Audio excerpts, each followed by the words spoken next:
제가 어렸을 때를 한번 생각해 봤습니다. 교회에 다니기도 전부터 제가 알고 있었던 성경 인물이 있었습니다. 그 이름이 뭐냐면 바로 바라바라고 하는 이름이에요. 어떻게 알게 됐냐면 당시 제가 어렸을 때는 영화, TV에서 이 해외 영화가 많이 나왔는데 그것도 성경에 관련된 영화들이 많이 나왔던 것으로 기억됩니다. 그때 유명한 배우가 있었는데 안소니 퀸이라고 하는 사람이 있었어요. 자, 이 사람이 맡았던 역할이 바로 바라바였던 것으로 기억이 됩니다. 그런데 지금도 어렴풋이 생각나는 한 장면이 있는데요. 손이 꽁꽁 묶여서 재판대 앞에 이제 끌려 나왔는데 갑자기 자기를 풀어주는 거예요. 그리고 자기 옆에 있는 알지 못하는 어떤 사람이 사람들이 막 함성을 지르면서 십자가에 죽이라 죽이라 사람들이 막 난리가 나는 거예요. 그리고 이제 십자가로 이제 끌려가는 그런 장면. 그때 안소니 퀸이 그 사람을 보면서 이런 표정을 짓는 거죠. 자기가 왜 풀려나는 거지? 근데 왜 저 사람은 끌려가는 거지? 무슨 영문인지 모르겠다라고 하는 그 표정, 연기자들 그 표정 연기 잘하잖아요. 그 표정이 지금도 어렴풋이 남아 있는 것이죠. 이게 당시 나이도 어리고 또 신앙도 없었었는데 그 장면이 지금도 생각납니다. 자, 그런데요, 여러분, 지금 와서 생각해 보니까 그 장면은 정말 저도 그렇고 여러분들도 그렇고 평생 영원히 결코 잊어버리지 말아야 될 그 장면이 아닌가 생각이 됩니다. 자, 왜냐하면 그 바라바가 우리 모습과 똑 닮은 사람이었기 때문입니다. 성경에 바라바에 대해서 많이 나오지 않습니다. 정보가 거의 없습니다. 각 복음서에 딱 한 줄씩만 나옵니다. 마태복음에 보면은 그때의 바라바라 하는 유명한 제수가 있는데 유명한 제수래요. 마가복음에서는 밀란을 꾸미고 그 밀란 중에 살인하고 체포된 자 중에 바라바라 하는 자가 있는지라. 밀란을 꾸몄던 사람, 그리고 그 밀란 중에 사람을 죽였던 사람으로 나옵니다. 누가복음에서는 이 바라바는 성중에서 일어난 밀란과 살인으로 말미암아 옥에 갇힌 자라라. 요한복음에서는 더 짧아요. 바라바는 강도였더라. 자, 이렇게 나옵니다. 자, 이렇게 각 복음서에 딱 한 줄씩만, 한 절씩만 바라바에 대해서 설명을 하고 있습니다. 이걸 합치면 뭐예요? 아주 극악무도한 강도다, 죄인이다. 자, 이 말이에요. 자, 그런데 오늘 본문을 한번 보세요. 빌라도가 무리에게 만족을 주고자 하여 바라바는 놓아주고 예수는 채찍질하고 십자가에 못 박히게 넘겨주었다, 이렇게 말합니다. 많은 사람들이 다 알 정도로 이 사람은 악행을 저지른 악질 죄수였어요. 그리고 밀란을 꾸몄던 사람이었고 또 그 안에서 살인을 저질렀던 사람이었습니다. 또 밀란과 살인으로 감옥에 갇힌 강도짓을 했던 강도였습니다. 당연히 이 사람은 십자가에 처형되어야 마땅한 사람이었다는 거죠. 자, 그런데 풀려난 거예요. 그런데 그 옆에 있던 죄 없는 예수님은 십자가에 넘겨졌습니다. 왜 이런 일이 일어났을까요? 왜 일어났죠? 빌라도가 이렇게 말합니다. 마태복음에서인데요. 너희는 내가 누구를 너희에게 놓아주기를 원하느냐? 바라바냐? 아니면 그리스도라 하는 이 예수냐? 선택하라는 거죠. 이 둘 중에 하나는 살아날 거고 둘 중에 하나는 죽을 거다라고 하는 선택권을 사람들에게 줬다라는 얘기예요. 즉 예수님은 바라바를 대신해서 십자가에 넘겨진 겁니다. 다시 말하면 바라바는 누구 때문에 살아난 거예요? 예수님 때문에 살아난 거죠. 죽어 마땅한 사람이 예수님 때문에 살아났습니다. 자, 그런데 여러분, 이후에 바라바의 삶에 대해서 나온 게 없지만 그 영화를 보면 바라바는 자신이 예수님 덕분에 풀려난 것을 알지 못합니다.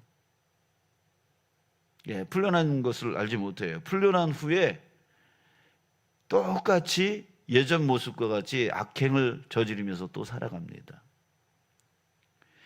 여러분, 바로 이것이 우리 모습과 똑같다는 거예요. 교회를 다니면서도 모르는 사람들이 너무나 많아요. 뭘요? 자기가 어떻게 구원받았는지 몰라요. 아니, 구원된 사실조차도 모르면서 교회를 다니는 사람들이 많아요. 그래서 교회 다니면서 신앙생활 한다 하면서도 옛 모습, 옛 성격, 옛 삶 그대로 살아간다는 거죠. 왜? 모르기 때문에. 자기를 대신해서 예수님이 생명으로 죗값을 치러 주셨다는 거, 자기가 예수님의 그 무한한 사랑을 받았다라고 하는 사실, 이 사실을 모르기 때문에 그저 교회를 다니면서도 옛 모습, 옛 성격, 옛 삶 그대로 살아간다는 거예요.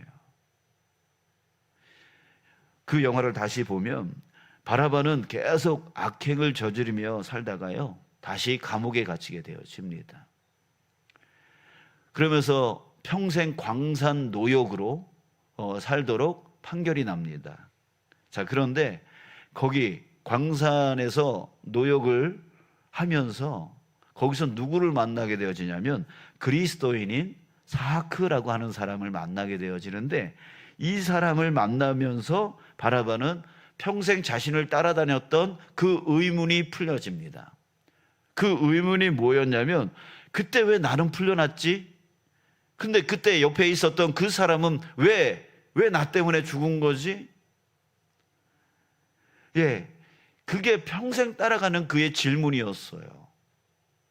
근데 바라바가 그걸 사크로 인해서 알게 되어지는 거예요. 깨닫게 되어지는 거예요. 예수님이 나의 죄 때문에 죽으셨구나. 내 죄값을 치러 주신 거구나.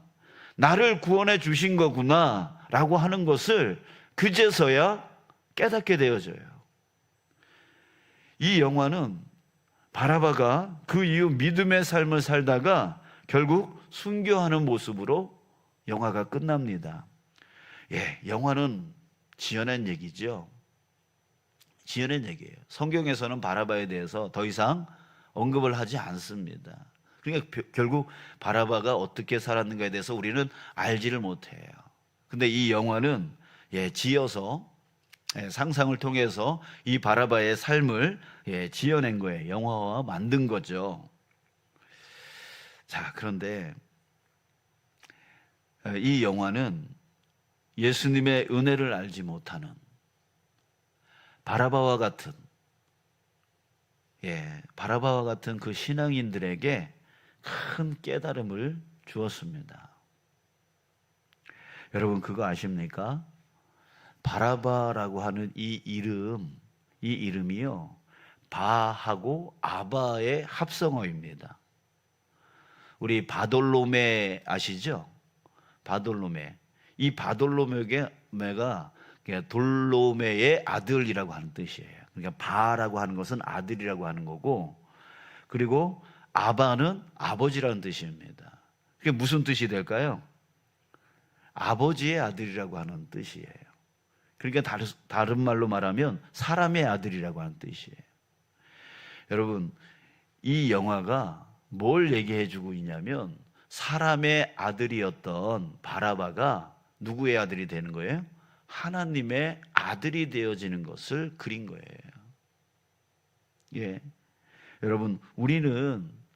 여러분들은 이미 하나님의 아들이 되었습니다. 아멘이십니까? 그런데 혹시 예수님이 날 대신하여 생명을 바쳐 주셔서 하나님의 아들이 되었다는 사실을 알지 못한 채, 그 사랑, 그 은혜를 알지 못한 채 하나님의 아들이면서도 사람의 아들처럼 지금 살아가고 있지는 않은지, 여러분, 우리 다시 한번 이 고난의 주간 동안에 우리 자신을 돌아봤으면 좋겠어요. 바라바는 예수님 때문에 자기가 살아났음에도 불구하고 그것을 알지 못함으로 인해서 그 이후에 몇십 년 동안 똑같은 삶을 살아가요. 그러다가 깨닫고 나니까 그 다음부터 온전한 하나님의 아들이 되어져요. 여러분, 우리에게도 그게 필요한 거예요. 하나님의 아들이 되었음에도 하나님의 아들이 되었는지 모르고 살아가면 우리도 그렇게 살아갈 수밖에 없게 되어지는 거예요. 여러분, 나를 대속해 주신 주님의 사랑을 진심으로 알게 되면 여러분, 불안하지 않습니다. 두렵지 않습니다. 걱정하지 않습니다. 왜요? 그 주님이, 그 큰 사랑이 여전히 나와 함께 영원히 함께 한다는 것을 알기 때문입니다. 그렇기 때문에 오히려 기쁘고 오히려 평안이 넘치게 되어지는 거죠. 또 주님이 나를 대속해 주신 그 주님의 사랑을 우리가 알고 깨닫는다면 여러분, 우리의 삶은 완전히 바뀌게 되어지는 거예요. 이제는 이기적인 삶이 되지 않습니다. 또 세상 우상 좋다고 그것 쫓아가지 않게 되어집니다. 또 세상 돈, 권력 그런 거 매달리지 않습니다. 왜? 주님이 나의 힘이시요, 나의 능력이시요, 나를 책임져 주시는 분이시고 나를 인도하시고 나와 함께 하시는 분이심을 알기 때문입니다. 그래서 이런 사람들은 어떻게 살아갑니까? 사랑하죠, 나누죠, 섬기죠, 봉사하죠, 헌신하죠. 왜? 주님이 나에게 그걸 부어주셨으니까 나도 그것이 차고 넘쳐나서 나눌 수밖에 없게 되어지는 거예요. 여러분, 예수님이 말씀하신 10,000달란트 탕감받은 자 이야기를 한번 생각해 보시기 바랍니다. 임금이 어떤 사람에게 10,000달란트 빚을 탕감해 주었습니다. 이 10,000달란트라고 하는 개념은 여러분, 지금 우리 세상에서 가장 부자가 누구예요? 가장 돈 많은 사람이 누구예요? 저기 중동의 만수르입니까? 아니면 저기 누구입니까? 이 사람들도 갚을 수 없는 돈이 10,000달란트예요. 자기의 재산으로 이 10,000달란트를 갚을 수가 없는 돈이에요. 그러니까 이 10,000달란트라고 하는 개념은 사람이 도저히 갚을 수 없는 그런 빚을 말하는 건데, 그 빚을 탕감받았어요. 여러분, 얼마나 기쁜 일입니까 이게? 그죠? 얼마나 기쁜 일이에요. 그런데 그 은혜를 모르면 소용이 없다는 거예요. 이 사람이 나가서 이 은혜를 깨닫지 못한 이 사람이 나가서 무슨 짓을 해요? 100데나리온 빚진 자를 붙들고 너 갚아라 소리 질러요. 우리가 지금 그러고 있지 않냐 이거죠. 정말 도저히 이 갚을 수 없는 그 빚을 예수님께서 대신 갚아 주셨는데 그 기쁨은 없고, 오히려 또 나아가서 내가 예수님을 믿는다라고 하면서 나아가서 사람들을 닥달하고 빚을 갚으라고 그런 식으로 지금 살아가는, 이게 어떤 사람이에요? 은혜를 모르는 사람. 사랑하는 여러분, 우리가 얼마나 큰 사랑을 받은 사람인지 또 받고 있는 사람인지 깨닫는 저와 여러분 되어지기를 간절히 소망합니다. 그래서 여러분들 행복하시길 간절히 바랍니다. 항상 모자란 사람처럼 달라고만 하고 나 좀 사랑해줘, 나 좀 하면서 정말 달라고만 하고 채우려고만 하는 그런 사람 말고, 이런 사람들은 뭐예요? 맨날 부족한 사람 아니에요?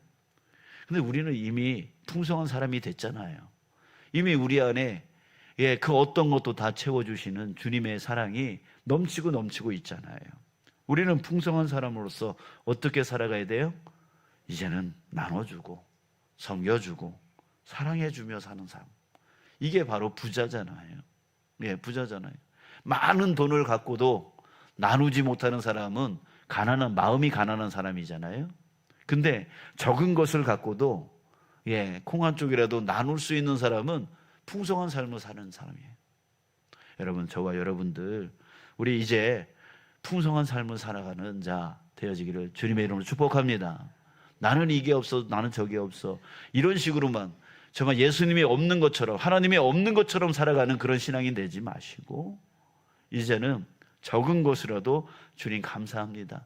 내게 이거 채워주셔서 감사합니다. 내게 이만큼 건강 주셔서 감사합니다. 내게 이만큼 가진 거 주신 거 감사합니다. 내 가족 정말 이만큼 채워주신 거 감사합니다. 감사로, 그것이 아무리 자그마할지라도 그것을 주님이 내게 채워주신 그 감사로 여기면서 풍성하게, 그리고 그것을 갖고 조금씩 나누며 그 풍성한 삶을 살아가는 것. 그럴 때에 예수님이 이러지 않겠어요? 야, 내가 너를 위해서 잘 죽었구나, 내가 헛되지 않았구나. 예수님이 그 십자가의 길로 가신 것을 자랑스러워하지 않을까요? 그렇게 살아갈 때. 근데 십자가의 길을 가서 너를 대신하여 내가 십자가의 길을 걸었는데 너는 왜 이렇게 사니? 내가 너 행복을 위해서 내가 대신 죽어줬는데 너 왜 이렇게 부족한 것처럼 사니? 너 왜 이렇게 힘들게 사니? 너 왜 이렇게 불행하게 사니? 이러시면 안 되잖아요. 여러분, 오늘부터 우리 더 행복합시다. 주님의 사랑이 여러분들 안에 충만하십니다. 이전에도 지금도 앞으로도 영원히 여러분들의 생수가 되어주시고, 여러분들의 생명이 되어주시고, 여러분들의 진리가 되어주시고, 여러분들의 피로 그 모든 것을 채워주시는 주님이십니다. 이미 채워주셨고 채우고 계시고 채워주실 것입니다. 그러니 이제 뭔가 자꾸만 부족한 사람처럼 살지 마시고, 이제는 넘치는 풍성한 사람으로 감사하며 기쁨으로 살아가는 행복한 저와 여러분들 되시길 주님의 이름으로 축복합니다.